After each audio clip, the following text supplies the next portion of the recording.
I guess people think of, mechanical things, scientific things as being mathematics, but the mathematics that I studied for my PhD was so abstract and so inapplicable to anything. I mean, really, like, it has no application, or I can't even describe it in terms that have anything to do with the real world. It's so abstract. So for me, I mean, and that's what I kind of liked about studying mathematics. It was this kind of completely abstract mental exercise.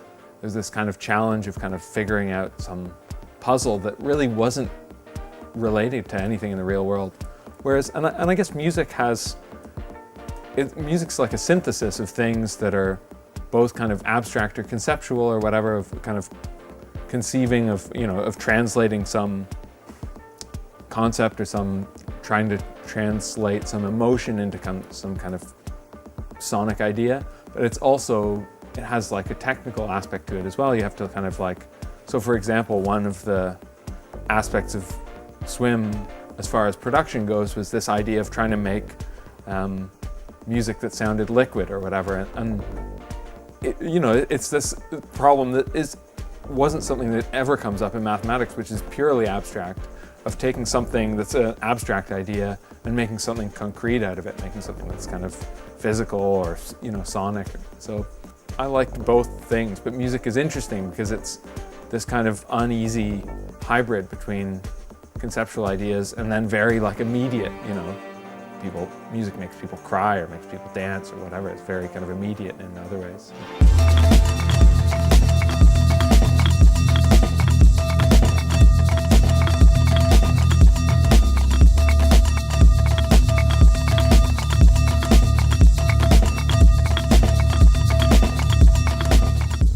Well, actually, I mean, funnily enough, I'd come up with that idea before, and actually it originated from the previous album I made. I was obsessed with James Holden when I was making that album, and his music, it's not really liquid, but it really breathes in the sense that, everything's always kind of disintegrating and building at the same time. It's not very static music. Even though it's repetitive, things are always kind of just about to unravel and fall apart. And the last track on Andorra, the album previous to Swim, I was trying to copy James Holden and just didn't do a very good job of it, or it came out sounding like something else.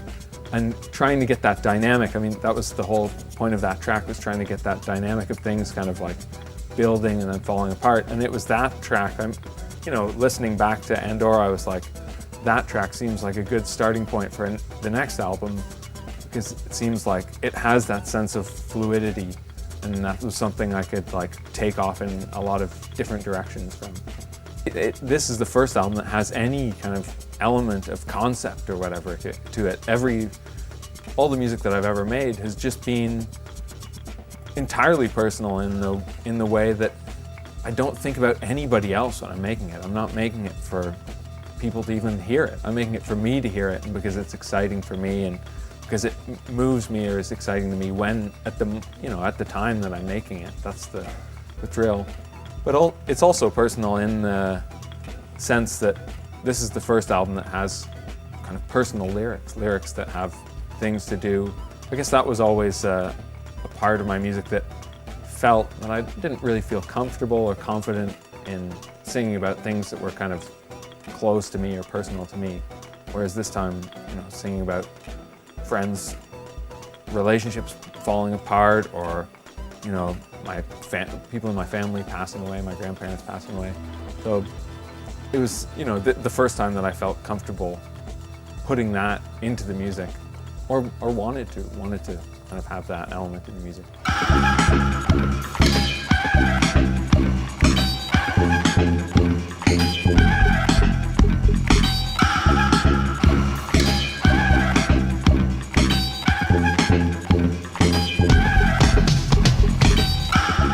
I guess, I love so many diverse things about music. I love music that's totally obtuse and unlistenable and made, music concrète or kind of some weird kind of 20th century classical music, but I also love Aaliyah or whatever, Lil Wayne or whatever, like huge pop music or whatever,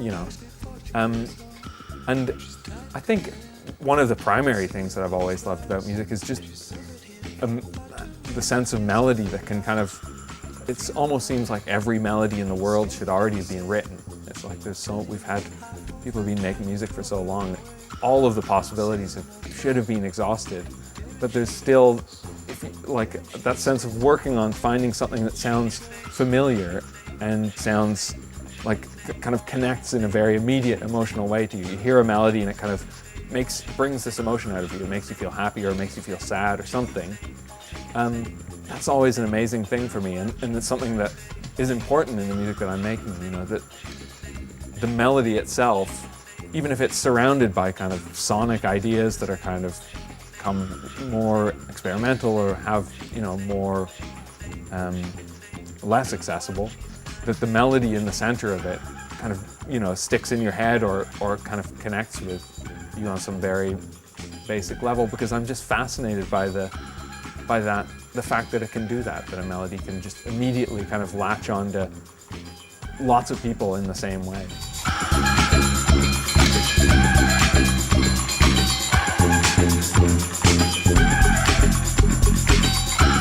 DJ'd, I guess, since I was a teenager anyway, and it's generally always been about, you know, just wanting to have a good time, and also about wanting to share the music that I love. You know, I find this record that I really, really love, and I want to see how other people respond to it. But particularly with this record, I was DJing more around the time that I was making Swim, and this amazing thing of being able to make a track one day and then that night go and play it, and people don't know what it is. They don't know that it's a track of mine or the track that I just made, and seeing this kind of very natural reaction of, you know, of people, like a very physical reaction of people to it, and thinking, oh, wait a minute, maybe this section should be different. This seems to have lost the kind of momentum. You really, working by myself, it can take me like weeks to figure out, is this working, or is there something wrong with the way the music is flowing or something? If you play it in front of other people, and especially when other people are dancing, you just know immediately. You're just like, oh, this is terrible. What, you know, this has gone on too long, or should have gone on longer, or whatever.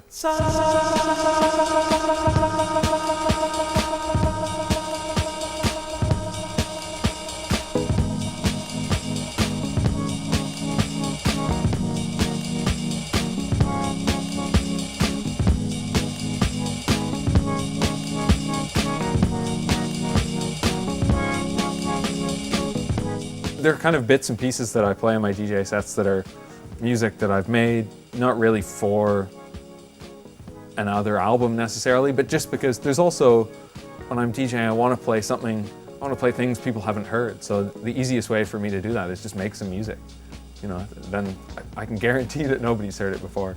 So there's that, but also with playing other people's music, I always find that interesting, you know, a song that I really love, and then how do people respond to it? You know, sometimes the most surprising music makes people dance. Music that you'd think, this isn't dance music, you know, would make people dance, or music that you listen to at home and you're just like, you know, it's made to be dance music, but you listen to it at home and you're just like, I don't really get it. I don't understand why this is so popular, or, you know, people would dance to this, but then you hear it in kind of a very physical, loud environment in a club, and it just totally makes sense all of a sudden. It's like you kind of see the purpose in that music. I like the fact that dance music is made for this purpose. It's made for a specific kind of environment.